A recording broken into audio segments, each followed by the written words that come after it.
ಎಲ್ರಿಗೂ ನಮಸ್ಕಾರ. ಈ ವಿಡಿಯೋ ಮೂಲಕ ದಾವಣಗೆರೆ ವಿಶ್ವವಿದ್ಯಾಲಯದ ಪ್ರಥಮ BA ದ್ವಿತೀಯ ಸೆಮಿಸ್ಟರ್ನ ಕನ್ನಡ ಭಾಷಾ ಪಠ್ಯ ಘಟಕ 3ರಲ್ಲಿ ಬರುವ ಕನಕದಾಸರ ಸಾರ ಹೃದಯನು ನರೆದಲಗ ಎಂಬ ಪದ್ಯಭಾಗವನ್ನು ನಾವು ಈ ವಿಡಿಯೋ ಮೂಲಕ ತಿಳ್ಕೊಳ್ಳೋಣ. ಮೊದಲಿಗೆ ಕನಕದಾಸರ ಕವಿ ಪರಿಚಯವನ್ನು ಮಾಡಿಕೊಳ್ಳೋಣ. ಕನಕದಾಸರು 15-16ನೇ ಶತಮಾನದಲ್ಲಿ ಜನಪ್ರಿಯವಾದ ಭಕ್ತಿ ಪಂಥದ ಮುಖ್ಯ ಹರಿದಾಸರಲ್ಲಿ ಒಬ್ಬರಾಗಿರೋರು. ಕನಕದಾಸರ ಮೂಲ ಹೆಸರು ತಿಮ್ಮಪ್ಪ ನಾಯಕ. ದಾಸ ಪರಂಪರೆಯಲ್ಲಿ ಬರುವ 250ಕ್ಕೂ ಹೆಚ್ಚು ದಾಸರಲ್ಲಿ ಕನಕದಾಸರೊಬ್ಬರೇ ಶೂದ್ರದಾಸರು, ಅಂದರೆ ತಳ ಸಮುದಾಯದಿಂದ ಬಂದವರು. ಹಾಗೆ ಕನ್ನಡ ಭಾಷೆಯ ಪ್ರಸಿದ್ಧ ಕೀರ್ತನಕಾರರು ಮತ್ತು ಪುರಂದರದಾಸರೊಂದಿಗೆ ಕರ್ನಾಟಕ ಸಂಗೀತಕ್ಕೆ ಅಪಾರವಾದ ಕೊಡುಗೆಯನ್ನು ನೀಡಿದವರಲ್ಲಿ ಒಬ್ಬರು. ದಾಸ ಸಾಹಿತ್ಯಕ್ಕೆ ವೈಶಿಷ್ಟ್ಯಪೂರ್ಣವಾದ ಮೆರಗನ್ನು ತಂದಿದ್ದ ಪಾಂಡಿತ್ಯಪೂರ್ಣ ಕವಿ ಕನಕದಾಸ. ಸಹಜ ಬದುಕಿನಿಂದ ಕೀರ್ತನಕಾರರಾಗಿ, ತತ್ವಜ್ಞಾನಿಯಾಗಿ, ಸಂತರಾಗಿ, ದಾರ್ಶನಿಕರಾಗಿ ಕನ್ನಡ ನಾಡಿನ ಸಾಂಸ್ಕೃತಿಕ ಪರಂಪರೆಗೆ ಕನಕದಾಸರು ಅನನ್ಯ ಕೊಡುಗೆಯನ್ನು ನೀಡಿದ್ದಾರೆ. ಕನಕದಾಸರು ತಮ್ಮ ಕೀರ್ತನೆಗಳಲ್ಲಿ ಭಕ್ತಿ, ವೈರಾಗ್ಯ, ಭಜನೆಗಳಷ್ಟೇ ಅಲ್ಲದೆ 16ನೇ ಶತಮಾನದ ಸಾಮಾಜಿಕ ವ್ಯವಸ್ಥೆಯ ವಿರುದ್ಧ ಸಮರ ಸಾರಿದ್ದಾರೆ. ಸಾಮಾಜಿಕ ಮಡಿವಂತಿಕೆಯನ್ನು ಕುರಿತು ತಮ್ಮ ಕೀರ್ತನೆಗಳಲ್ಲಿ ವಿಡಂಬಿಸಿದ್ದಾರೆ. ಅಂದಿನ ಸಮಾಜದ ಸ್ಥಿತಿಗತಿಗಳನ್ನು ತಿದ್ದುವ ಪ್ರಯತ್ನ ಮಾಡಿರುವ ದಾಸರಿವರು. ಮೋಹನ ತರಂಗಿಣಿ, ನಳಚರಿತೆ, ರಾಮಧಾನ್ಯ ಚರಿತ್ರೆ, ಹರಿಭಕ್ತಿಸಾರ, ನೃಸಿಂಹಸ್ತವ ಕೃತಿಗಳನ್ನು ಕನಕದಾಸರು ರಚಿಸಿದ್ದಾರೆ. ಪ್ರಸ್ತುತ ನಿಮ್ಮ ಪಠ್ಯಕ್ಕಿರುವ ಸಾರ ಹೃದಯನು ನರೆದಲಗ ಎಂಬ ಪದ್ಯಭಾಗವನ್ನು ನಾವು ಕನಕದಾಸರ ರಾಮಧಾನ್ಯ ಚರಿತ್ರೆ ಕೃತಿಯಿಂದ ಆಯ್ದುಕೊಳ್ಳಲಾಗಿದೆ. ಇಲ್ಲಿ ರಾಮಧಾನ್ಯ ಚರಿತ್ರೆ ಕನಕದಾಸರಿಂದ ರಚಿತವಾಗಿರುವ ಭಾಮಿನಿ ಷಟ್ಪದಿಯ ಒಂದು ಪುಟ್ಟ ವಿಡಂಬನ ಕಾವ್ಯ. ಇದೊಂದು ಕಲ್ಪಿತ ಕತೆ. ರಾಗಿ, ನರೆದಲಗ ಅಂದರೆ ರಾಗಿ, ಹಾಗೂ ವ್ರೀಹಿಗ ಅಂದರೆ ಭತ್ತ.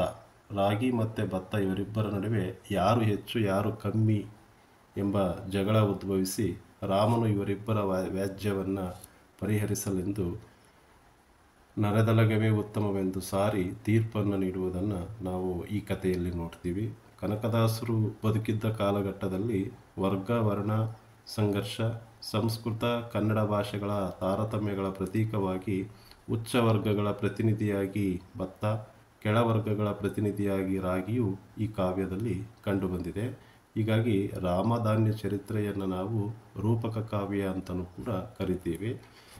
ಈ ರಾಮಧಾನ್ಯ ಚರಿತೆಯ ಕತೆ ನೋಡೋದೇ ಆದರೆ, ಶ್ರೀರಾಮ ರಾವಣನನ್ನು ಸಂಹಾರ ಮಾಡಿದ ನಂತರ ಲಂಕೆಗೆ ವಿಭೀಷಣನನ್ನು ಪಟ್ಟ ಕಟ್ಟಿ, ಆನಂತರ ಶ್ರೀರಾಮ ಸೀತೆ, ಲಕ್ಷ್ಮಣ, ವಿಭೀಷಣ, ಹನುಮಂತ ಮೊದಲಾದ ವಾನರ ಸೈನ್ಯದೊಂದಿಗೆ ಅಯೋಧ್ಯೆಗೆ ಮರಳುತ್ತಿರುವಾಗ ಮಾರ್ಗ ಮಧ್ಯದಲ್ಲಿ ಪಂಚನಂದಿ ಎಂಬ ಪ್ರಾಂತ್ಯದಲ್ಲಿದ್ದ ಮುಚುಕುಂದ ಮುನಿಗಳ ಆಶ್ರಮದಲ್ಲಿ ರಾಮನ ಪರಿವಾರದವರು ಬಿಡಾರ ಹೂಡಿರ್ತಾರೆ.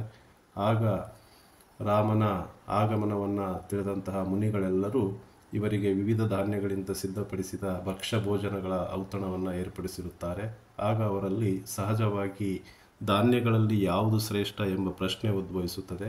ಈ ಪ್ರಶ್ನೆ ರಾಮಧಾನ್ಯ ಚರಿತ್ರೆಯ ಕಥೆಯ ಮೂಲ. ಇಲ್ಲಿಂದಲೇ ಭತ್ತ ಮತ್ತು ರಾಗಿಯ ನಡುವೆ ಜಗಳವೇರ್ಪಡುತ್ತದೆ. ಅವರಿಬ್ಬರ ಜಗಳವನ್ನು ನಿವಾರಿಸಿ ನ್ಯಾಯವನ್ನು ಹೇಳಲೆಂದು ಶ್ರೀರಾಮ ಅವರಿಬ್ಬರನ್ನು 6 ತಿಂಗಳುಗಳ ಕಾಲ ಬಂಧನದಲ್ಲಿರಿಸುವಂತೆ ಹೇಳುತ್ತಾನೆ. 6 ತಿಂಗಳ ನಂತರ ಇವರಿಬ್ಬರನ್ನು ಸಭೆಗೆ ಕರೆಸಲಾಗಿ, ಆ ವೇಳೆಗೆ ಭತ್ತ ಸೊರಗಿ ಟೊಂಕ ಮುರಿದು ಬಿದ್ದಿದ್ದರೆ ರಾಗಿಯು ಯಾವ ಕ್ಲೇಶಕ್ಕೂ ಒಳಗಾಗದೆ ಗಟ್ಟಿಯಾಗಿ ನಿಲ್ಲುತ್ತದೆ.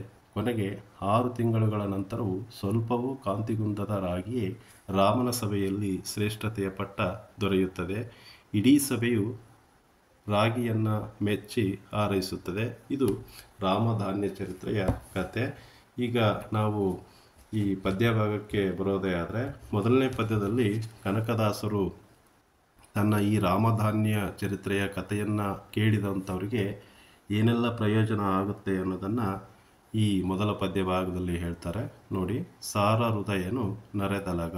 ಸಾರ ಹೃದಯನು ಅಂದರೆ ಕರುಣೆಯ ಮನಸ್ಸು ಇರ್ತಕ್ಕಂಥವನು ರಾಗಿ ಅಂತಂದೇಳಿ.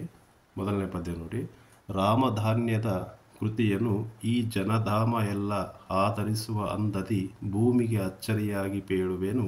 ಈ ಮಹಾಕಥೆಯ ಪ್ರೇಮದಿಂದ ಆಧರಿಸಿ ಕೇಳಿದ ಸನಾಮರಿಗೆ ಸತ್ಕರ್ಣದಲ್ಲಿ ರಾಮ ಪಾಲಿಸಿಕೊಡುವ ಮನದಲ್ಲಿ ಇಷ್ಟ ಸಂಪದವ. ಭಾವಾರ್ಥ: ರಾಮಧಾನ್ಯದ ಕೃತಿಯನ್ನು ಈ ಜನಸಮೂಹ ಎಲ್ಲ ಸತ್ಕರಿಸುವ ರೀತಿಯಲ್ಲಿ ಈ ಭೂಮಿಗೆ ಆಶ್ಚರ್ಯವಾಗಿ ಹೇಳುವೆನು. ಈ ಮಹಾಕಥೆಯನ್ನು ಪ್ರೀತಿಯಿಂದ ಗೌರವಿಸಿ ಕೇಳುವವರಿಗೆಲ್ಲ ಅವರು ಮನದಲ್ಲಿ ಬಯಸಿದ್ದೆಲ್ಲವನ್ನು ಸತ್ಕರುಣೆಯಲ್ಲಿ ಶ್ರೀರಾಮಚಂದ್ರನು ನಡೆಸಿಕೊಡುವನು ಎಂದು ಕನಕದಾಸರು ತಮ್ಮ ಕೃತಿಯ ಪ್ರಾರಂಭದಲ್ಲಿ ಈ ರೀತಿ ಹೇಳ್ತಾರೆ. ಎರಡನೇ ಪದ್ಯಭಾಗ: ಕೌಶಿಕನು ಜಮದಗ್ನಿ, ಜಾಹ್ನು ಪರಾಶರನು ಜಾಬಾಲಿ, ಭೃಗು ದುರ್ವಾಸ ಗೌತಮನು ಆದಿಯಾದ ಸಮಸ್ತ ಮುನಿವರರು ಬಾಸುರದ ತೇಜದಲ್ಲಿ ತಮ್ಮ ನಿವಾಸವನ್ನು ಹೊರವಂಟು ಬಂದರು. ದಾಶರಥಿಯನ್ನು ಕಂಡು ಹರಸಿದರು, ಅಕ್ಷತೆಯ ತಳಿದು. ಇಲ್ಲಿ ರಾಮಧಾನ್ಯ ಚರಿತೆಯ ಕತೆ ಇಲ್ಲಿಂದ ಪ್ರಾರಂಭ ಆಗುತ್ತೆ. ರಾವಣನ ಸಂಹಾರ ಮಾಡಿದ ಮೇಲೆ ವಾಪಸ್ಸು ಅಯೋಧ್ಯೆಗೆ ವಾನರ ಸೇನಾ ಸಮೇತನಾಗಿ ಬರಬೇಕಾದ್ರೆ ಮುಚುಕುಂದ ಮುನಿಯ ಆಶ್ರಮದಲ್ಲಿ ಬಿಡಾರವನ್ನು ಹೂಡಿರ್ತಾರೆ. ಆಗ ರಾಮ ಮುಚುಕುಂದ ಮುನಿಯ ಆಶ್ರಮದಲ್ಲಿ ರಾಮನ ಪರಿವಾರ ಬಿಡಾರ ಹೂಡಿರೋದನ್ನು ನೋಡಿ ಅಲ್ಲಿಗೆ ಅನೇಕ ಮುನಿಶ್ರೇಷ್ಠರು ಆಗಮಿಸ್ತಾರೆ. ಅದನ್ನೇ ಈ ಪದ್ಯಭಾಗದಲ್ಲಿ ಹೇಳಲಾಗಿದೆ. ಕೌಶಿಕ, ಜಮದಗ್ನಿ, ಜಾಹ್ನು ಮುನಿ, ಪರಾಶರ, ಜಾಬಾಲಿ, ಭೃಗು, ದುರ್ವಾಸ ಗೌತಮನ ಆದಿಯಾಗಿ ಸಮಸ್ತ ಋಷಿ ಸಮೂಹವು ಹೊಳೆಯುವ ಕಾಂತಿಯಿಂದ, ಬಾಸುರ ಅಂದರೆ ಹೊಳೆಯುವ, ತೇಜ ಅಂದರೆ ಕಾಂತಿ, ಹೊಳೆಯುವ ಕಾಂತಿಯಿಂದ ತಮ್ಮ ನಿವಾಸದಿಂದ ಹೊರಟು ಬಂದರು. ದಾಶರಥಿ ಅಂದರೆ ಶ್ರೀರಾಮನನ್ನು ಕಂಡು ಎಲ್ಲ ಮುನಿ ಸಮೂಹವು ಅಕ್ಷತೆಯನ್ನು ಹಾಕಿ ಆಶೀರ್ವದಿಸಿದರು. ತಳಿದು ಅಂತಂದೇಳಿದರೆ ಚುಮುಕಿಸಿ ಉದುರಿಸಿ ಅಕ್ಷತೆಯನ್ನು ಹಾಕಿ ಅವರಿಗೆ ಆಶೀರ್ವಾದವನ್ನು ಮಾಡಿದರು. ಮುಂದಿನ ಪದ್ಯಭಾಗ: ದೇವಿ ಜಾನಕಿ ಸಹಿತ ಮನದಲ್ಲಿ ನೀವು ಕಷ್ಟವ ಬಳಸಿ ಭಕ್ತರ ಕಾವ ಅದನನ್ನು ನೆನೆದು ವಾನರ ಬಲಸೇನ ಸಮೇತದಲ್ಲಿ ರಾವಣನ ಸಂಹರಿಸಿ ಲಂಕೆಯನ್ನು ಆ ವಿಭೀಷಣಗೆ ಇತ್ತು ನಮ್ಮನು ದೇವ ಪಾಲಿಸಿ ಬಂದೆ ಎಂದು ಉಪಚರಿಸಿದರು ನೃಪನ. ಆ ರಾಮನ ಆಗಮನವನ್ನು ಕಂಡು ಬಂದಂತಹ ಮುನಿ ಸಮೂಹ ರಾಮನನ್ನು ಕುರಿತು ಹೇಳುತ್ತೆ. ದೇವಿ ಜಾನಕಿ ಸಮೇತರಾಗಿ, ಜಾನಕಿ ಅಂದರೆ ಸೀತೆ, ಜಾನಕಿಯ ಸಮೇತರಾಗಿ ನೀವು ಕಾಡಿನಲ್ಲಿ ಕಷ್ಟವನ್ನು ಅನುಭವಿಸಿ ಭಕ್ತರನ್ನು ಕಾಪಾಡುವ ಕಾರ್ಯವನ್ನು ನೆನೆದು, ಅದನ ಅಂತಂದೇಳಿದರೆ ಕಾರ್ಯ, ಕಾವ ಅಂದರೆ ಕಾಪಾಡುವ ಕಾರ್ಯವನ್ನು ನೆನೆದು ಹನುಮನಾದಿಯಾಗಿ, ವಾನರ ಅಂದರೆ ಕಪಿ ಸೈನ್ಯ ಸಮೇತವಾಗಿ, ಹನುಮನಾದಿಯಾಗಿ ಕಪಿ ಸೈನ್ಯ ಸಮೇತರಾಗಿ ರಾವಣನನ್ನು ಸಂಹರಿಸಿ ಲಂಕೆಯನ್ನು ವಿಭೀಷಣನಿಗೆ ಪಟ್ಟ ಕಟ್ಟಿ ದೇವ ನಮ್ಮನ್ನು ಪಾಲಿಸಲು ಬಂದಿಯೇ ಎಂದು ಆ ಎಲ್ಲ ಮುನಿ ಸಮೂಹ ರಾಮನನ್ನು ಮನಸಾರೆ ಪ್ರಾರ್ಥಿಸಿ ಹೊಗಳಿ ವಿವಿಧ ಬಗೆಯಲ್ಲಿ ಸತ್ಕರಿಸಿದರು.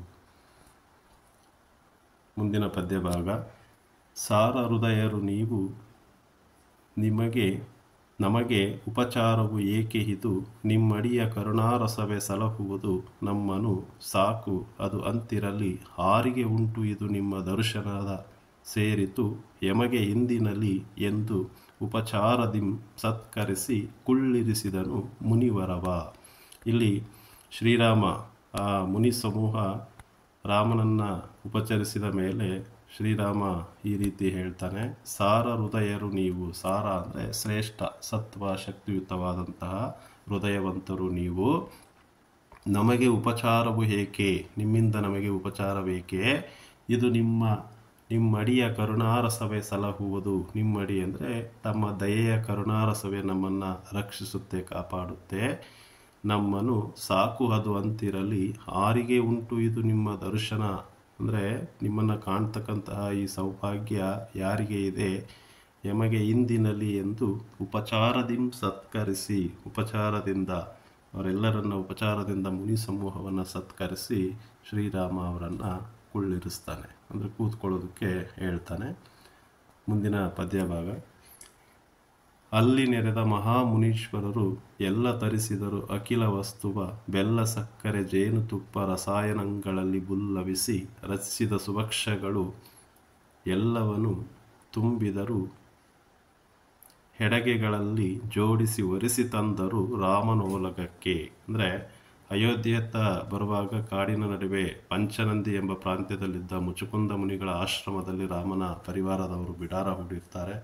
ಅಲ್ಲಿ ಸೇರಿದ ಗೌತಮನಾದಿಯಾದ ಮಹಾ ಮುನೀಶ್ವರರು ರಾಮನ ಪರಿವಾರದ ಉಪಚಾರಕ್ಕಾಗಿ ಬೆಲ್ಲ, ಸಕ್ಕರೆ, ಜೇನುತುಪ್ಪ, ರಸಾಯನಗಳ ಹಾಗೂ ವಿವಿಧ ಧಾನ್ಯಗಳಿಂದ ತಯಾರಿಸಿದ ಪಕ್ವಾನ್ನಗಳನ್ನು ಎಡಿಗೆ ಅಂತಂದೇಳಿದರೆ ದೊಡ್ಡ ಕುಕ್ಕೆಗಳಲ್ಲಿ ಜೋಡಿಸಿಕೊಂಡು ರಾಮನ ಪರಿವಾರ ಇದ್ದಂತಹ ಮುಚುಕುಂದ ಮುನಿಯ ಆಶ್ರಮದ ಬಳಿಗೆ ತಗೊಂಡು ಬರ್ತಾರೆ. ಮುಂದಿನ ಪದ್ಯ.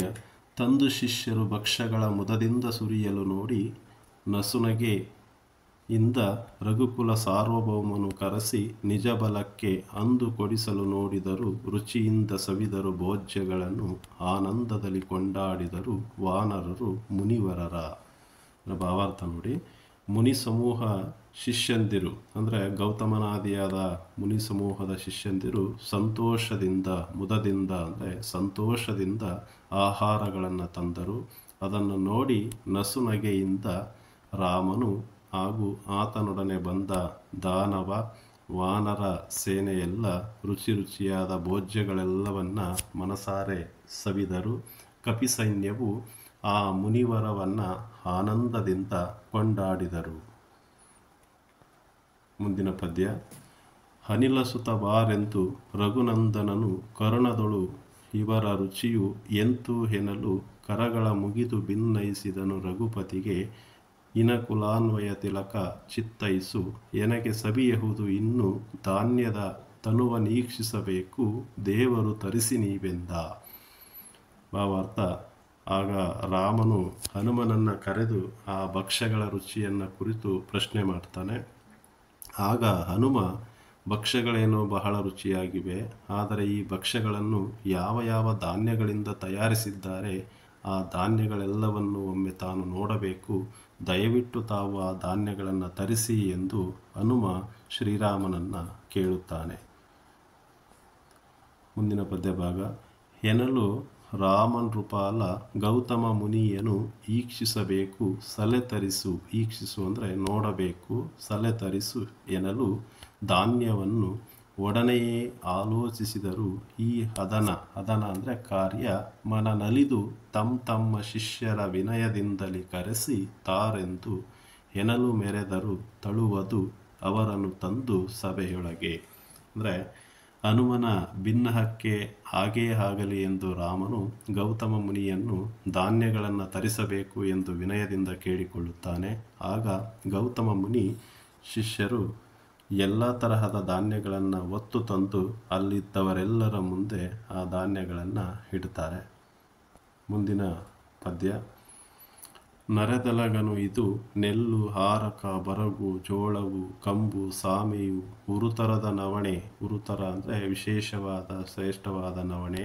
ಇದು ನವಧಾನ್ಯವು ಎಂದು ಎನ್ನಲು ಮೆರೆವ ರಾಶಿಯ ಕಂಡು ಇದರೊಳು ಪರಮಸಾರದ ಹೃದಯನು ಆರು ಎಂದು ಅರಸಿ ಕೇಳಿದನು ಅಲ್ಲಿರುತ್ತ ಇಹ ಮಹಾಮೀಶ್ವರರ. ಭಾವಾರ್ಥ. ನರೆದಲಗ ಅಂದರೆ ರಾಗಿ, ನೆಲ್ಲು ಅಂದರೆ ಭತ್ತ, ರಾಗಿ, ಭತ್ತ, ಹಾರಕ, ಬರಗು, ಕಂಬು, ಸಾಮೆ, ವಿಶೇಷವಾದ ನವಣೆ, ಉರುತರದ ಅಂದರೆ ವಿಶೇಷವಾದ ನವಣೆ ಮುಂತಾದ ಬಗೆಯ ನವಧಾನ್ಯಗಳ ಹೆಸರುಗಳನ್ನು ಒಂದೊಂದಾಗಿ ಹೇಳುತ್ತಿರಲು ಆಗ ಎಲ್ಲ ಧಾನ್ಯಗಳ ರಾಶಿ ಕಂಡ ರಾಮನು ಈ ಧಾನ್ಯಗಳಲ್ಲಿ ಉತ್ತಮವಾದದ್ದು ಯಾವುದು ಎಂದು ಅಲ್ಲಿದ್ದ ಮುನಿಗಳನ್ನು ಕೇಳುತ್ತಾನೆ. ಮುಂದಿನ ಪದ್ಯ. ಕೆಲರು ಗೋಧಿಯ ಸಾಮೆಯನ್ನು, ಕೆಲರು ನವಣೆಯ ಕಂಬು ಜೋಳವ, ಕೆಲವು ಹಾರಕ ಎಂದು, ಕೆಲವರು ನೆಲ್ಲನು ಅತಿಶಯವ, ಕೆಲವರು ನರೆದಲಗನನ್ನು ಪಥಿಕರಿಸಲು ಅದ ನೋಡಿದ ನೃಪತಿಯು ಅದರೊಳು ಹಲವು ಮತವು ಏಕೆ ವಂದನೆ ಪೇಳು ಎನ್ನಲು ಗೌತಮನು.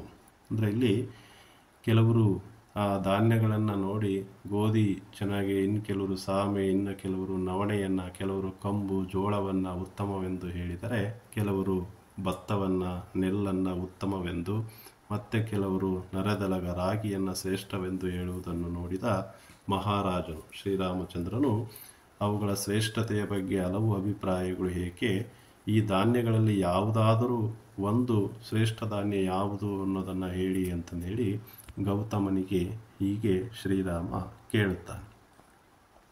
ಮುಂದಿನ ಪದ್ಯ.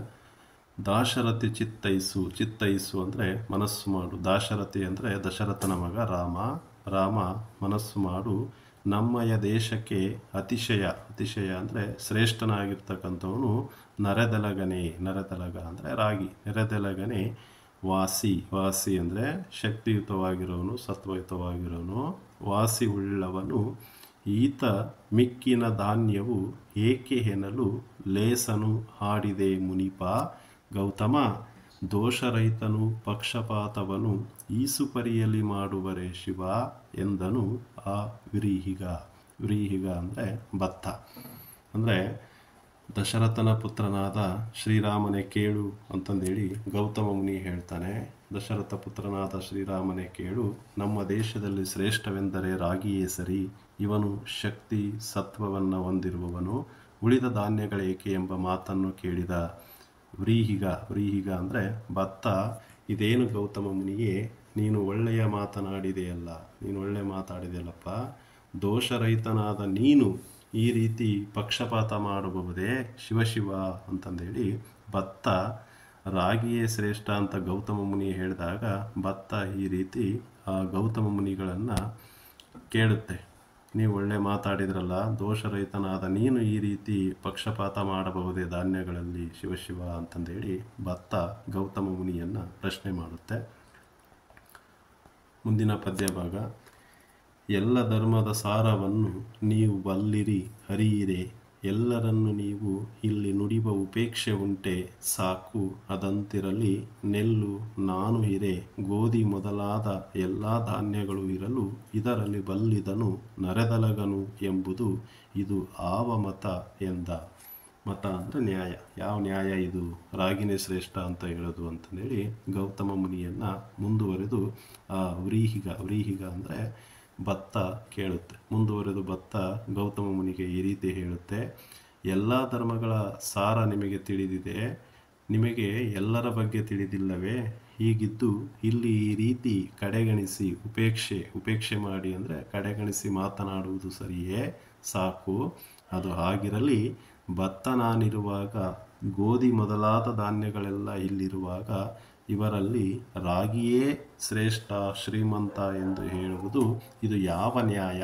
ಮತ ಅಂದರೆ ನ್ಯಾಯ. ಇದು ಯಾವ ನ್ಯಾಯ ಅಂತಂದೇಳಿ ವ್ರೀಹಿಗ ಭತ್ತ ಗೌತಮ ಮುನಿಯನ್ನು ಪ್ರಶ್ನೆ ಮಾಡುತ್ತೆ. ಮುಂದಿನ ಪದ್ಯಭಾಗ. ಏನು ಹೆಲವೋ ನರೆದಲಗ, ನೀನು ಸಮಾನನೆ ಹೆನಗೆ, ಇಲ್ಲಿ ನಮ್ಮನು ದಾನವಾಂತಕ ಬಲ್ಲನು, ಇಬ್ಬರ ಹೆಚ್ಚು ಕುಂದುಗಳ ಜಾನಕೀಪತಿ ಸನಿಹದಲ್ಲಿ ಕುಲಹೀನ ನೀನು ಪ್ರತಿಷ್ಠ ಸುಡು ಮತಿಹೀನ ನೀನು ಎಂದು ಎನ್ನುತ್ತ ಕತಿಯಲ್ಲಿ ಬೈದು ಭಂಗಿಸಿದ.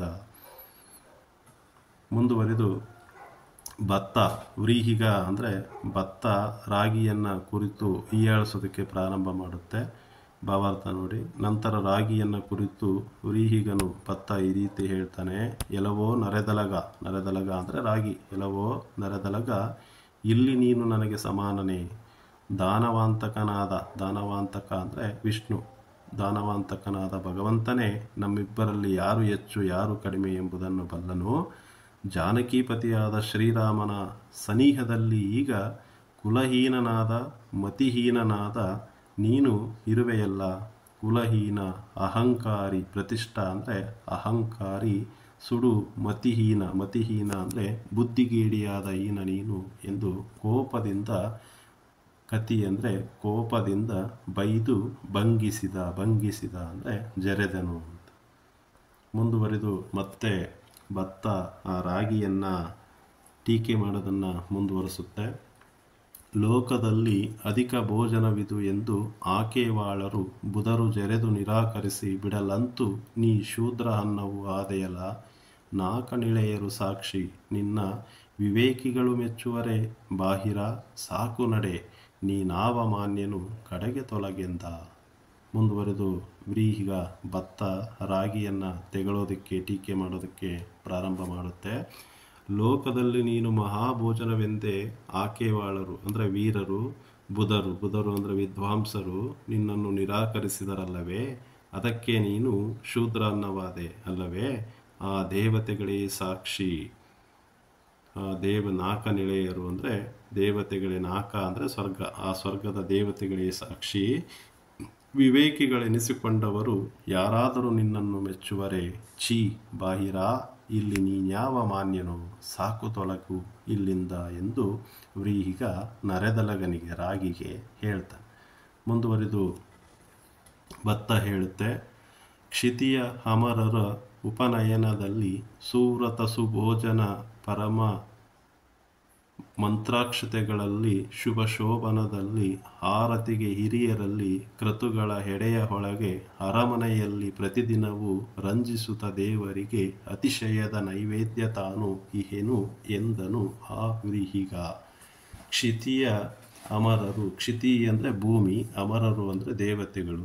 ಭೂಮಿಯ ದೇವತೆಗಳು ಅಂದರೆ ಇಲ್ಲಿ ಕ್ಷಿತಿ ಅಮರರು ಅಂದರೆ ಬ್ರಾಹ್ಮಣರು. ಬ್ರಾಹ್ಮಣರ ಉಪನಯನದಲ್ಲಿ ಸುವ್ರತ ಒಳ್ಳೆಯ ರಥದಲ್ಲಿ, ಸುಭೋಜನ ಒಳ್ಳೆಯ ಊಟದಲ್ಲಿ, ಪರಮ ಮಂತ್ರಾಕ್ಷತೆ, ಪರಮ ಅಂದರೆ ಶ್ರೇಷ್ಠ ಮಂತ್ರಾಕ್ಷತೆಯಲ್ಲಿ, ಶುಭ ಸಮಾರಂಭಗಳಲ್ಲಿ, ಶೋಭನ ಅಂದರೆ ಸಮಾರಂಭಗಳಲ್ಲಿ, ಆರತಿಗೆ ಹಿರಿಯರಲ್ಲಿ, ಕ್ರತುಗಳ ಎಡೆಯಲ್ಲಿ, ಕ್ರತು ಅಂದರೆ ಯಜ್ಞ ಯಾಗ, ಯಜ್ಞ ಯಾಗಾದಿಗಳಲ್ಲಿ, ಅರಮನೆಯಲ್ಲಿ, ಹೀಗೆ ಪ್ರತಿದಿನವೂ ಎಲ್ಲೆಂದರಲ್ಲಿ ರಂಜಿಸುತ್ತಾ ದೇವರಿಗೆ ಅತಿಶಯವಾದ, ಅತಿಶಯ ಅಂದರೆ ಶ್ರೇಷ್ಠವಾದ ನೈವೇದ್ಯದಲ್ಲಿ ತಾನಿಹೇನು, ನಾನು ಇದ್ದೇನೆ, ಭತ್ತ ನಾನಿದ್ದೇನೆ ಎಂದು ವ್ರೀಹಿಗನು ತನ್ನ ಶ್ರೇಷ್ಠತೆಯನ್ನು ರಾಗಿಯ ಮುಂದೆ ಹೇಳಿಕೊಂಡನು.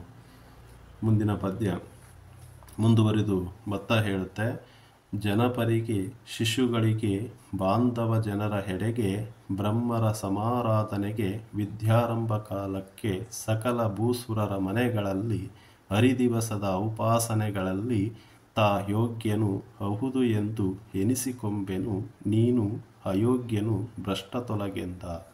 ಜನಪರಿಗೆ ಅಂದರೆ ರಾಜರಿಗೆ, ಶಿಶುಗಳಿಗೆ ಮಕ್ಕಳಿಗೆ, ಬಾಂಧವ ಜನರ ಊಟಕ್ಕೆ, ಎಡೆಗೆ ಅಂದರೆ ಊಟಕ್ಕೆ, ನೈವೇದ್ಯಕ್ಕೆ, ಬ್ರಾಹ್ಮಣರ ಸಮಾರಾಧನೆಗೆ, ಬ್ರಹ್ಮರ ಅಂದರೆ ಬ್ರಾಹ್ಮಣರ ಸಮಾರಾಧನೆಗೆ, ವಿದ್ಯಾರಂಭ ಕಾಲದಲ್ಲಿ ಸಕಲ ರಾಜರ ಮನೆಗಳಲ್ಲಿ, ಭೂಸುರರ ಅಂದರೆ ರಾಜರ ಮನೆಗಳಲ್ಲಿ, ಹಬ್ಬದಲ್ಲಿ, ಔಪಾಸನೆ, ಹರಿದಿವಸದ ಔಪಾಸನೆ, ಔಪಾಸನೆ ಅಂದರೆ ದಂಪತಿಗಳು ಮಾಡುವ ಯಾಗ ಹೋಮದಲ್ಲಿ ತಾನು ಯೋಗ್ಯನು ಹೌದು ಎಂದು ಎನಿಸಿಕೊಂಡಿರುವೆನು, ನೀನು ಅಯೋಗ್ಯನು, ನೀನು ಅಯೋಗ್ಯನು ಭ್ರಷ್ಟ, ಇಲ್ಲಿಂದ ತೊಲಗು ಎಂದನು ವ್ರೀಹಿಗ. ವ್ರೀಹಿಗ ಅಂದರೆ ಭತ್ತ. ಮುಂದಿನ ಪದ್ಯದಲ್ಲಿ ಭತ್ತ ರಾಗಿಯನ್ನು ಹೀಯಾಳಿಸೋದನ್ನು ಮುಂದುವರಿಸುತ್ತೆ. ಪರಿಮಳದ ಚಂದನದ ತರು ಹೀಗೆ ಸರಿಯೇ ಒಣಗಿದ ಕಾಷ್ಟ, ಗೋವದು ಕರೆದ ಹಾಲಿಗೆ ಕುರಿಯ ಹಾಲು ಅಂತರವೇ ಭಾವಿಸಲು, ಪರಮಸಾಹಸಿ ವೀರ ಹನುಮಗೆ ಮರದ ಮೇಲಣ ಕಪಿಯು ತಾನು ಅಂತರವೇ ಪಡ, ನೀ ನೆನಗೆ ಸರಿಯೇ ಭ್ರಷ್ಟ ತೊಲಗೆಂದ. ಮುಂದುವರೆದು ವ್ರೀಹಿಗ ಭತ್ತ ರಾಗಿಗೆ ಹೇಳುತ್ತೆ, ಪರಿಮಳದ ಚಂದನದ ತರುವಿಗೆ ಸರಿಯೇ ಒಣಗಿದ ಕಾಷ್ಟ. ಪರಿಮಳದ ಚಂದನ ಅಂದರೆ ಶ್ರೀಗಂಧ, ಶ್ರೀಗಂಧದ ಮರಕ್ಕೆ, ಸುವಾಸನೆಯುಕ್ತವಾದಂತಹ ಪರಿಮಳ ಭರಿತವಾದ ಶ್ರೀಗಂಧದ ಮರಕ್ಕೆ ಒಣಗಿದ ಕಟ್ಟಿಗೆಯು ಸಮವೇ, ಕಾಷ್ಟ ಅಂದರೆ ಕಟ್ಟಿಗೆಯು ಸಮವೇ, ಹಸುವು ಕರೆದ ಹಾಲಿಗೆ, ಗೋವು ಅಂದರೆ ಹಸು, ಹಸುವು ಕರೆದ ಹಾಲಿಗೆ ಕುರಿಯ ಹಾಲೇನು ಸಮವೇ ಅಲ್ಲ, ಪರಮಸಾಹಸಿಯಾದ ವೀರ ಹನುಮಗೆ ಮರದ ಮೇಲಿನ ಕಪಿಯು ಸರಿಸಮವೇ, ಛೀ ನನಗೆ ನೀನು ಸರಿಸಾಟಿಯೇ ಭ್ರಷ್ಟ, ತೊಲಗು ಇಲ್ಲಿಂದ ಎಂದಿತು. ಮುಂದಿನ ಪದ್ಯ. ಸುರನದಿಗೆ ತಾ ಸರಿಯೇ ಕಾಡೊಳು ಹರಿವ ಹಳ್ಳದ ನೀರು, ತಾ ಗರುಡನ ಮರಿಗೆ ಹದ್ದು ಅಂತರವೇ, ಹಂಸಗೆ ಬಕನು ಹೋಲುವುದೇ, ಸರಸಮರಿ ಕೋಗಿಲೆಗೆ ವಾಯಸನ ಅಣಕಿಸುವ ತೆರನಾಯ್ತು, ಸಾಕಿನ್ನು ನರೆದೆಲಗ ನೀನ್ಯಾವ ಮಾನ್ಯನು ಕಡೆಗೆ ತೊಲಗೆಂದ. ಸುರನದಿ ಅಂದರೆ ದೇವಗಂಗೆ. ಸುರನದಿಗೆ, ದೇವಗಂಗೆಗೆ ಕಾಡಿನಲ್ಲಿ ಹರಿಯುವ ಹಳ್ಳದ ನೀರು ಸಾಟಿಯಾಗಬಲ್ಲದೆ, ಗರುಡನ ಮರಿಗೆ ಹದ್ದು ಸಮನಾದುದೇ, ಹಂಸಗೆ ಬಕನು, ಬಕ ಅಂದರೆ ಕೊಕ್ಕರೆ, ಹಂಸಗೆ ಕೊಕ್ಕರೆಯು ಸಮವೇ, ಕೋಗಿಲೆಯ ಮರಿಯನ್ನು, ಸರಸಮರಿ ಕೋಗಿಲೆಗೆ ವಾಯಸನಣಕಿಸುವ, ವಾಯಸ ಅಂದರೆ ಕಾಗೆ, ಕೋಗಿಲೆಯ ಮರಿಯನ್ನು ಕಾಗೆಯು ಅಪಹಾಸ್ಯ ಮಾಡುವ ತೆರವಾಯಿತು, ಅಣಕಿಸುವ ಅಂದರೆ ಅಪಹಾಸ್ಯ ಮಾಡುವ ತೆರವಾಯಿತು, ರೀತಿಯಾಯಿತು, ನಿನ್ನನ್ನು ನನ್ನನ್ನು ಸಮಾನರೆಂದು ಹೋಲಿಸುವುದು. ಎಲವೋ ರಾಗಿ, ಇಲ್ಲಿ ನೀನ್ಯಾವ ಮಾನ್ಯನು ಅಂದರೆ ನಿನಗೆ ಯಾವ ಮಾನ್ಯತೆ ಇದೆ, ತೊಲಗು ತೊಲಗು ಇಲ್ಲಿಂದ ಅಂತಂದೇಳಿ ವ್ರೀಹಿಗ ಭತ್ತ ರಾಗಿಯನ್ನು ಕುರಿತು ನಿಂದನೆಯನ್ನು ಮಾಡ್ತಾ ಇದೆ. ಮುಂದುವರೆದು ಮತ್ತೆ ಭತ್ತದ ಟೀಕೆಯನ್ನು ಕೇಳಿದಂತಹ ನರದಲಗ ಕೋಪಗೊಂಡು ಏನು ಹೇಳ್ತಾನೆ ಅನ್ನೋದನ್ನು ಈ ಪದ್ಯ ಭಾಗದಲ್ಲಿ ನಾವು ನೋಡ್ತೀವಿ. ನೋಡಿ, ನುಡಿಯ ಕೇಳುತ್ತಾ ಕನಲಿ ಅಂದರೆ ಕೋಪಗೊಂಡು ಕಂಗಳು ಕಿಡಿ ಕಣ್ಣುಗಳು ಬೆಂಕಿಯ ಕಣಗಳನ್ನು ಉಗುಳುತ್ತಾ ಮಸಗಿ ಅಂದರೆ ಹೊರಹೊಮ್ಮಿ, ಕಣ್ಣುಗಳಿಂದ ಬೆಂಕಿಯ ಕಣಗಳು ಹೊರಹೊಮ್ಮಿ ಕತಿಗೊಂಡು ಕೋಪದಿಂದ ನುಡಿದನು ಸಿಡಿಲ ಗರ್ಜನೆಯಂತೆ ಸಭೆಯಲ್ಲಿ ಜರೆದನು ಆ ವ್ರೀಹಿಯ ನುಡಿಗೆ. ವ್ರೀಹಿ ಅಂದರೆ ಭತ್ತದ ನುಡಿಗೆ. ಭತ್ತಕ್ಕೆ ರಾಗಿ ಹೇಳ್ತಾ ಇದೆ, ನುಡಿಗೆ ಹೇಸದ ಬಂಡ ನಿನ್ನೊಳು ಕೊಡುವರೆ ಮಾರುತ್ತರವ ಕಡು ಜಡನಲ ಅಂದರೆ ಒಳ್ಳೆಯದಕ್ಕೆ ಬೆಲೆ ಕೊಡದೇ ಇರ್ತಕ್ಕಂಥವನು ನೀನು, ನಿನ್ನೊಡನೆ ಮಾತೇಕೆಂದ ನರೆದಲಗ. ನರೆದಲಗ ರಾಗಿ ಭತ್ತನಿಗೆ ಹೇಳ್ತಾ ಇದೆ. ಭತ್ತವು ನುಡಿದ ಈ ಎಲ್ಲ ಅವಮಾನಕರ ಮಾತುಗಳನ್ನು ಕೇಳಿ ರಾಗಿಗೆ ಅಭಿಮಾನ ಭಂಗವಾದಂತಾಗುತ್ತೆ. ಹಾಗೆ ಕೋಪ ಹುಕ್ಕುತ್ತೆ. ಅದಕ್ಕೆ ಕೋಪದಿಂದ ಎದ್ದು ನಿಂತು ಸಭೆಯಲ್ಲಿ ಸಿಡಿಲ ಗರ್ಜನೆಯಂತೆ ರಾಗಿ ನುಡಿಯತೊಡಗುತ್ತೆ. ಛೀ, ನುಡಿಗೆ ಹೇಸದ ನಿನ್ನಂತಹ ಬಂಡರಿಗೆ ಮಾರುತ್ತರವ ಪ್ರತಿ ಉತ್ತರವ ಕೊಡುವರೆ ಯಾರಾದರೂ, ಕಡುಮೂರ್ಖ ನಿನ್ನೊಡನೆ ಮಾತೇಕೆ ಎಂದು ರಾಗಿ ನರೆದೆಲಗ ವ್ರೀಹಿಗೆ ಪ್ರತಿ ಉತ್ತರವನ್ನು ಕೊಡ್ತಾ ಇದೆ.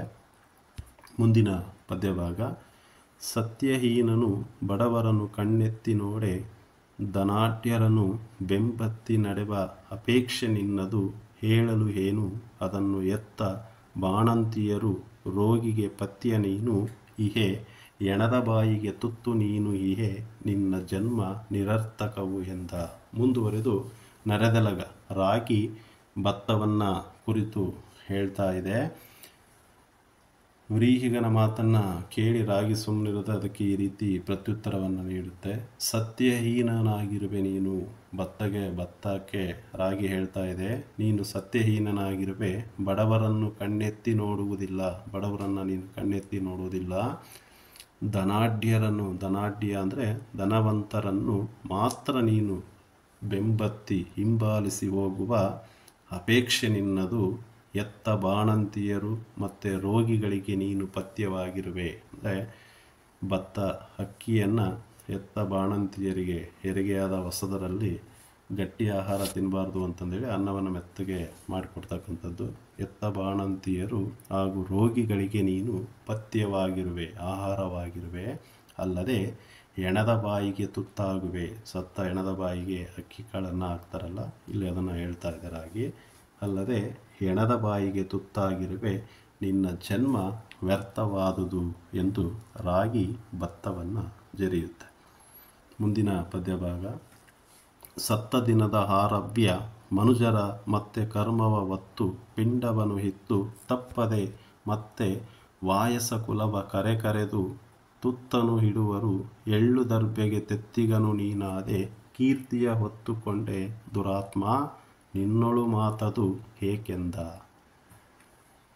ಮುಂದುವರೆದು ನರದೆಲಗ ರಾಗಿ ಭತ್ತವನ್ನು ಕುರಿತು ಹೇಳ್ತಾ ಇದೆ. ಮನುಷ್ಯ ಸತ್ತ ದಿನದಿಂದ ಮೊದಲುಗೊಂಡು ಮನುಷ್ಯರ ಕರ್ಮವನ್ನು ಹೊತ್ತು ಪಿಂಡವನ್ನು ಬಿಟ್ಟು ತಪ್ಪದೆ ಮತ್ತೆ ಕಾಗೆ ಕುಲವನ್ನು ಕರೆದು ಅನ್ನವನ್ನು ಇಡುವರು. ಕಾಗೆ ಕುಲವನ್ನು ಕರೆದು ಪಿಂಡವನ್ನು ಇಡುವರು, ಅನ್ನವನ್ನು ಇಡುವರು. ಎಳ್ಳು ದರ್ಬೆಗೆ ಸೇವಕನು ನೀನಾಗಿರುವೆ. ಅಂದರೆ ಸತ್ತಾಗ ದಿವಸ ಕರ್ಮಗಳನ್ನು ಮಾಡಬೇಕಾದ್ರೆ ಆ ಅನ್ನದ ಎಡೆಯನ್ನು ಇಟ್ಬಿಟ್ಟು ಎಳ್ಳು ಮತ್ತು ಗರಿಕೆ ಹುಲ್ಲನ್ನು ತಗೊಂಡು ಅದರಲ್ಲಿ ನೀರಿನಲ್ಲಿ ಎದ್ದುಕೊಂಡು ಅದನ್ನು ಚುಮುಕಿಸಿ ಪ್ರೋಕ್ಷಣೆ ಮಾಡಿ ಪೂಜೆ ಮಾಡ್ತಕ್ಕಂಥದ್ದು. ಆ ಹಿನ್ನೆಲೆಯಲ್ಲಿ ಇಲ್ಲಿ ಎಳ್ಳು ದರ್ಬೆಗೆ ಸೇವಕನು ನೀನಾಗಿರುವೆ, ಇಂತಹ ಕೀರ್ತಿಯನ್ನು ಹೊತ್ತುಕೊಂಡಿರುವೆ, ಇಂತಹ ದೊಡ್ಡ ಅಪಕೀರ್ತಿಯನ್ನು ನೀನು ಹೊತ್ತುಕೊಂಡಿದೀಯಾ, ದುರಾತ್ಮ ನಿನ್ನೊಳು ಮಾತೇನು ಎಂದನು ನರತೆಲಗ. ನಿನ್ನಲ್ಲಿ ನನಗೇನು ಮಾತು ಅಂತಂದೇಳಿ ರಾಗಿ ಆ ವ್ರೀಹಿಗನನ್ನು ಭತ್ತವನ್ನು ಕುರಿತು ಹೇಳ್ತಾ ಇದೆ. ಮುಂದುವರೆದು ರಾಗಿ ಭತ್ತವನ್ನು ಕುರಿತು ಮಾತನಾಡೋದನ್ನು ಮುಂದುವರಿಸ್ತಾ ಇದೆ. ಮಳೆ ತೆಗೆದು ಅಂದರೆ ಮಳೆ ಹೋಗಿ ಮಳೆ ತೆಗೆದು, ಮಳೆ ಹೋಗಿ ಮಳೆ ಇಲ್ಲದಾಗಿ, ಬೆಳೆಯು ಹಡಗಿ ಕ್ಷಾಮದ ವಿಲಯ ಕಾಲದೋಳು. ವಿಲಯ ಕಾಲ ಅಂದರೆ ವಿನಾಶ ಕಾಲದಲ್ಲಿ, ಬರಗಾಲದ ವಿನಾಶ ಕಾಲದಲ್ಲಿ ಅನ್ನ ಇಲ್ಲದೆ ಅಳಿವ ಪ್ರಾಣಿಗಳ ಆಧರಿಸಿ ಸಲಹುವೆನು ಜಗವು ಹರಿಯೇ.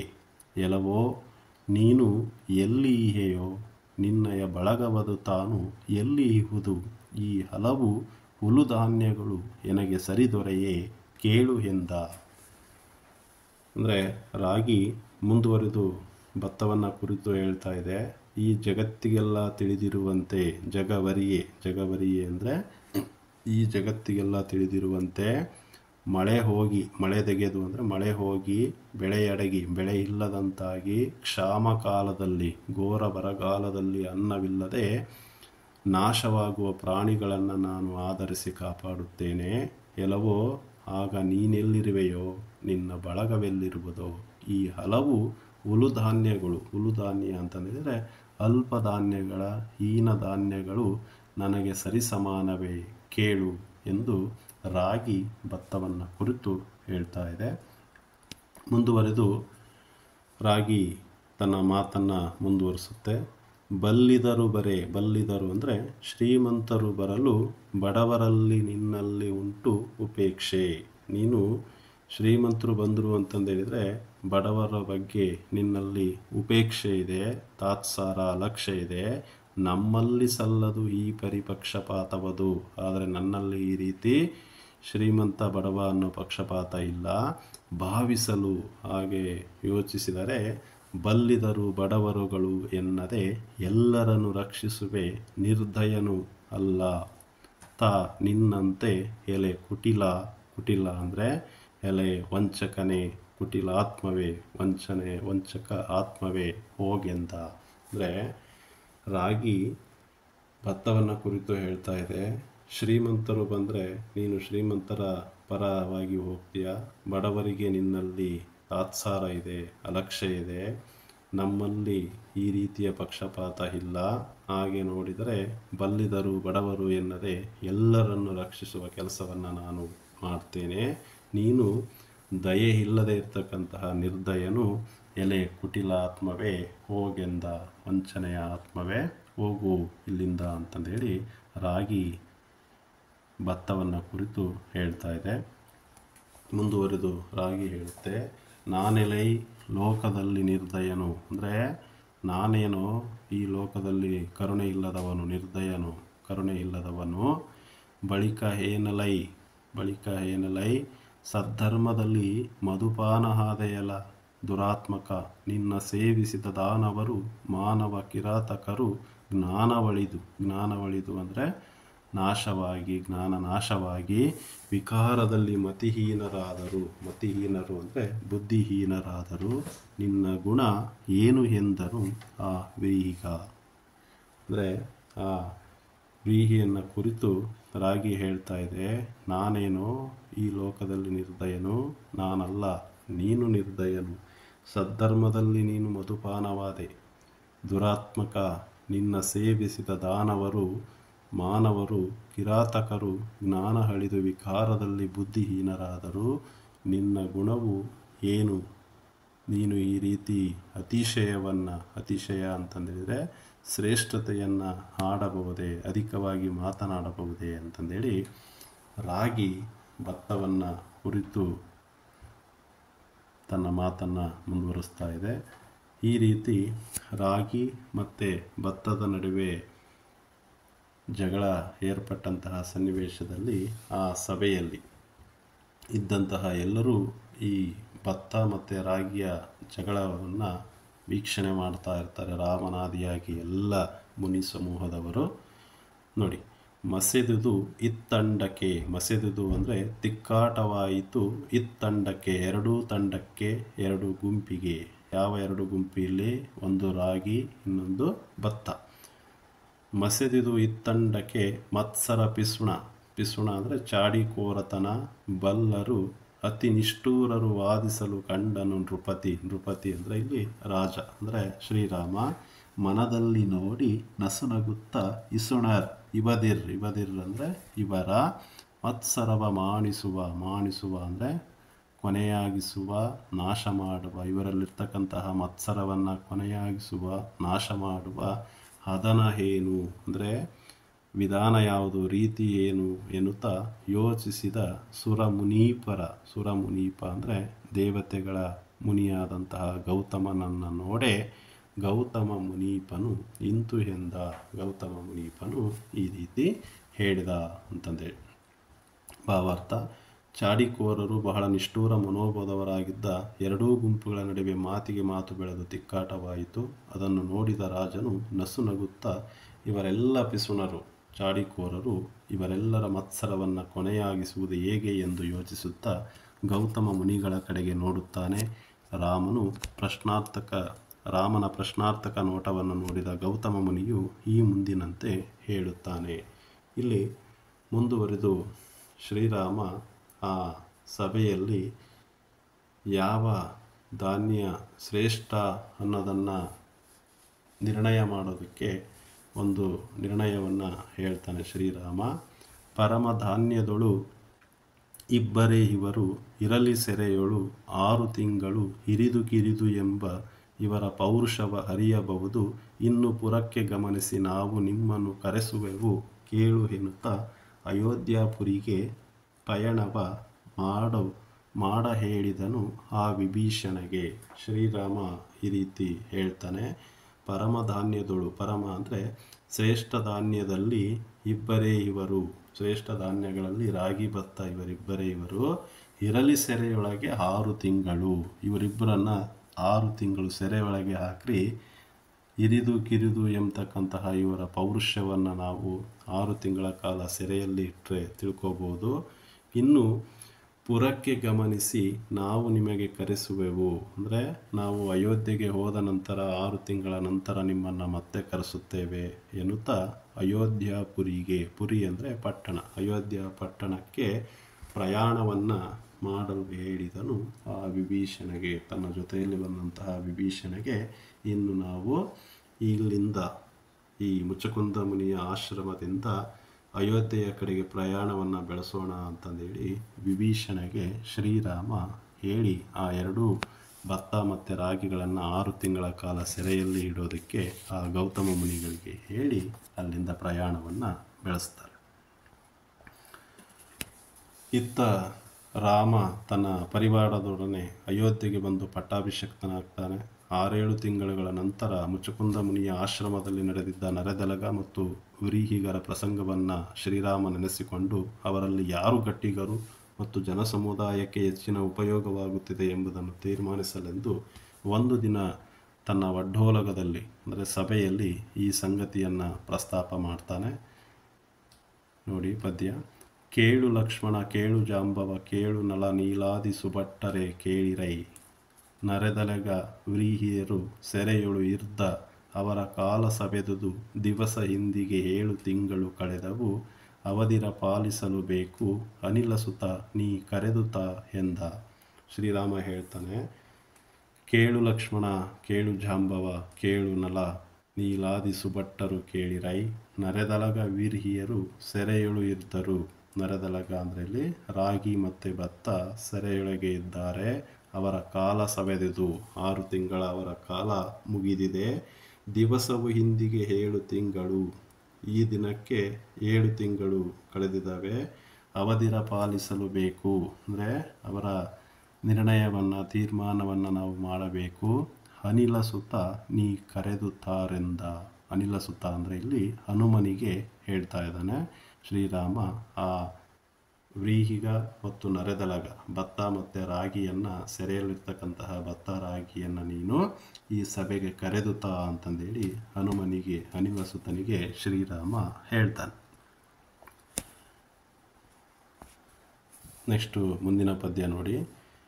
ವಸುಗಳು ಅಮರರು ಭುಜಂಗಾಮರರು, ಅಸುರ ಕಿನ್ನರ ಯಕ್ಷ ರಾಕ್ಷಸ ಶಶಿ ರವಿಗಳು, ಆದಿತ್ಯ ವಿದ್ಯಾಧರರು ಗುಹ್ಯಕರು, ವಸುದೆಯ ಅಮರರು, ಕ್ಷತ್ರಿಯರು ಜೋಯಿಸರು, ವೈಶ್ಯ ಚತುರ್ಥರು, ಉನ್ನತ ಕುಶಲ ವಿದ್ಯಾಧಿಕರು ನೆರೆದುದು ನೃಪನ ಸಭೆಯೊಳಗೆ. ಅಂದರೆ ಆ ಶ್ರೀರಾಮನ ಒಡ್ಡೋಲಗದಲ್ಲಿ ಯಾರ್ಯಾರಿದ್ರು ಅನ್ನೋದನ್ನು ಇಲ್ಲಿ ಈ ಪದ್ಯ ಭಾಗದಲ್ಲಿ ನಾವು ನೋಡ್ತೀವಿ.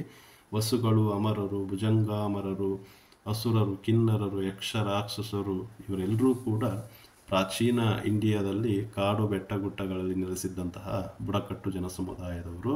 ಭುಜಂಗ ಅಂತಂದೇಳಿದರೆ ಈ ಆವು ಸರ್ಪವನ್ನು ತಮ್ಮ ಬುಡಕಟ್ಟಿನ ದೇವರನ್ನಾಗಿ ಪೂಜಿಸ್ತಾ ಇದ್ದಂತಹ ಅವರನ್ನು ಭುಜಂಗರು ಅಂತಂದೇಳಿ ಕರಿತೀವಿ. ಆ ಭುಜಂಗ ಅಮರರು, ಅಸುರರು, ವಸುಗಳು, ಅಮರರು, ಯಕ್ಷ, ರಾಕ್ಷಸ, ಕಿನ್ನರ, ಶಶಿ, ರವಿ, ಆದಿತ್ಯ, ವಿದ್ಯಾಧರರು, ಗುಹ್ಯಕರು, ವಸುದೆಯ ಅಮರರು. ವಸುದೆ ಅಂದರೆ ಭೂಮಿ, ಅಮರರು ಅಂದರೆ ದೇವರು. ವಸುದೆಯ ಅಮರರು ಅಂದರೆ ಭೂಮಿಯ ದೇವರು ಅಂದರೆ ಬ್ರಾಹ್ಮಣರು, ಕ್ಷತ್ರಿಯರು, ಜೋಯಿಸರು, ವೈಶ್ಯ, ಚತುರ್ಥರು ಅಂದರೆ 4 ವರ್ಣಗಳಲ್ಲಿ ಕೊನೆಯವರು, ಶೂದ್ರರು, ಉನ್ನತ ಕುಶಲ ವಿದ್ಯಾಧಿಕರು ನೆರೆದುದು ನೃಪನ ಸಭೆಯೊಳಗೆ. ನೆರೆದುದು ಅಂದರೆ ಸೇರಿದ್ದರು ಆ ನೃಪನ, ಶ್ರೀರಾಮನ ಸಭೆಯಲ್ಲಿ. ಮುಂದಿನ ಪದ್ಯ.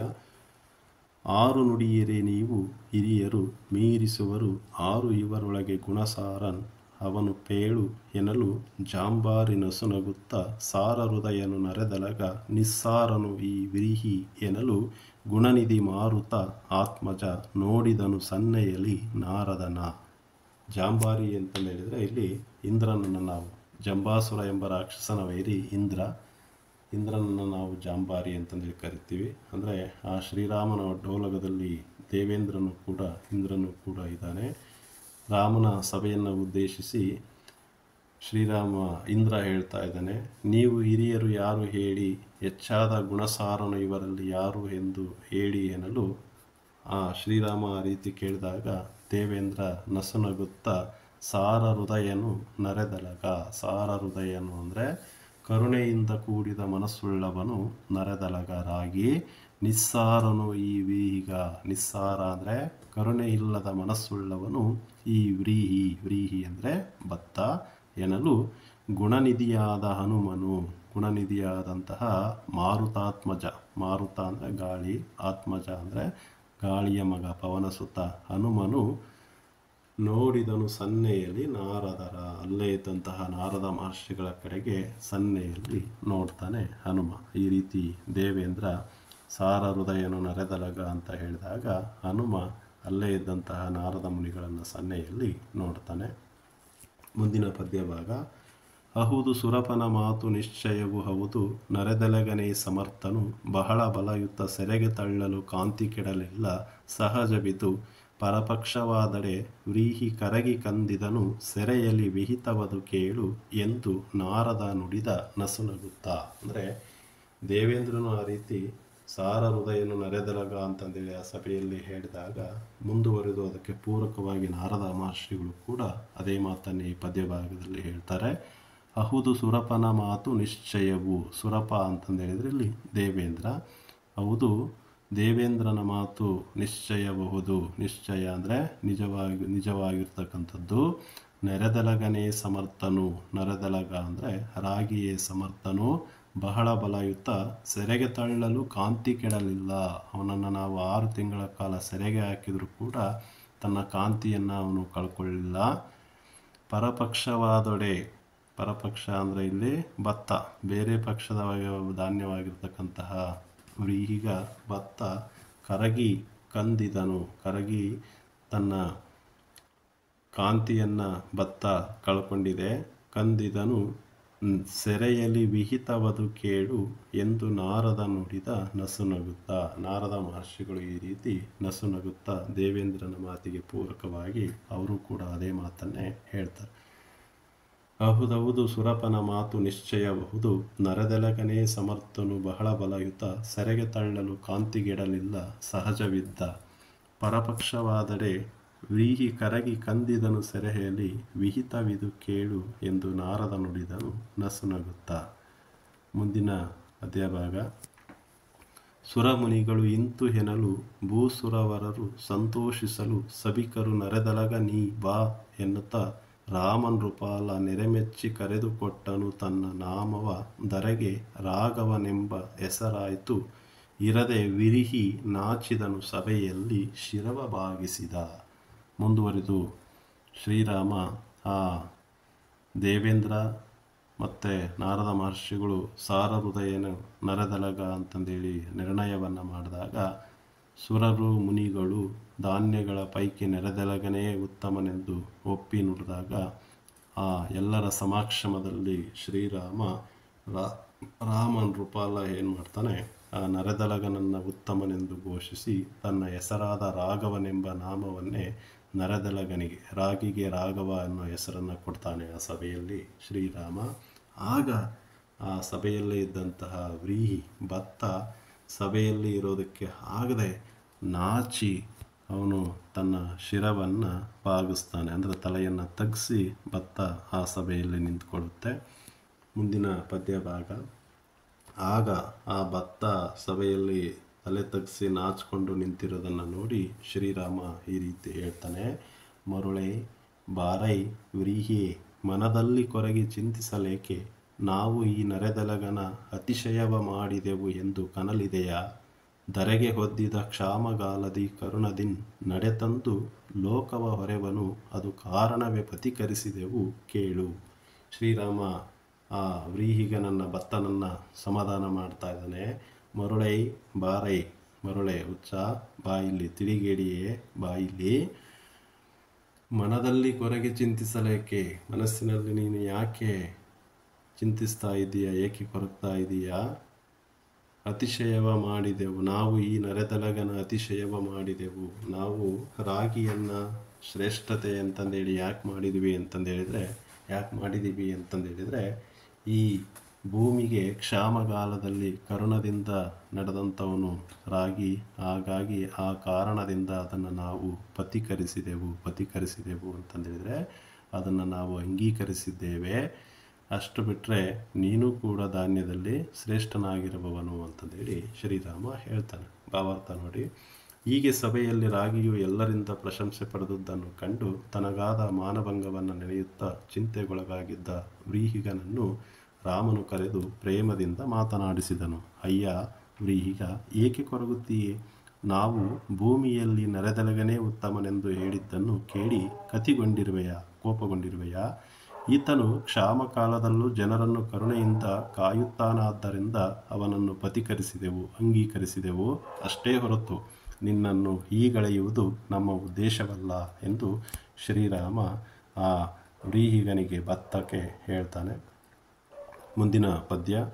ದೇವರಿಗೆ ಪರಮಾನ್ನನಿ ಮನುಜಾವಳಿಗೆ ಪಕ್ವ ಅನ್ನವು ಈತನು, ನೀವು ದೊರೆಯೊಳಗೆ ಇಬ್ಬರು ಅತಿ ಹಿತದಲ್ಲಿ ನೀವು ಇಹುದು, ನಾವು ಕೊಟ್ಟೆವು ವರವ ಸಲ್ಲುವುದು ಆವ ಕಾಲದಲ್ಲಿ ಇನ್ನು ನೀವೇ ಪಾವನರು ಪರಮಸುಖಿ ಎಂದು ಉಪಚರಿಸಿದನು ನೃಪತಿ.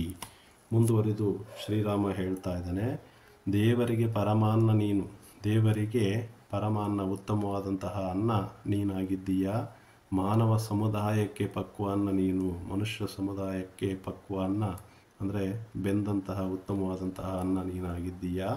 ನೀವು ಇಬ್ಬರೇ ಭೂಮಿಯಲ್ಲಿ ಹಿತವರು, ರಾಗಿ ಮತ್ತು ಭತ್ತ ನೀವಿಬ್ಬರೇ ಭೂಮಿಯಲ್ಲಿ ಹಿತರಾಗಿರ್ತಕ್ಕಂಥವರು.